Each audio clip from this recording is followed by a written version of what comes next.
Bulletin में आगे बढ़ते हुए आपको बताएं कि नारोवाल में भारत समेत दुनिया भर से बैसाखी मेले में शिरकत के लिए सिख यात्रियों की आमद का सिलसिला जारी है। 2000 सिख यात्रियों के लिए तमाम तैयारियां मुकम्मल कर ली गई हैं। इसी पर बात करेंगे, अपने नुमाइंदे आरिफ खुर्शीद ने हमें ज्वाइन किया। आरिफ, बताइएगा क्या तैयारियां हैं, कितनी बड़ी तादाद में सिख यात्री यहाँ पर पहुंचे हैं?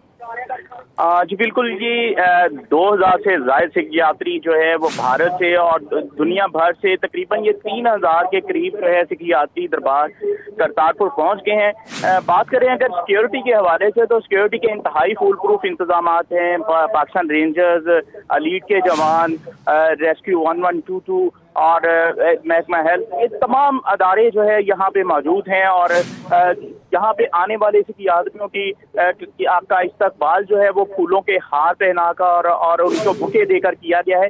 और हमारी सिख यात्रियों से जब बात हुई है तो उनका कहना है कि हम बहुत खुश हैं, पाकिस्तान ने हमें बड़ी मोहब्बत दी है, यहाँ के लोग जो है वो बड़े मोहब्बत वाले हैं। इससे पहले हमने सुना था कि जी पाकिस्तान जो है वो जो है टेररिस्ट कंट्री है, लेकिन यहाँ पे आके जितनी मोहब्बतें हमें मिली हैं, हम ये सोच भी नहीं सकते कि पाकिस्तान जो है वो ऐसा कोई कदम भी उठा सकता है कि जिससे वो नफरत को पैदा करें। पाकिस्तान तो मोहब्बत बांटने वाला मुल्क है। जी ठीक, बहुत शुक्रिया आरिफ, आप अपडेट कर रहे थे।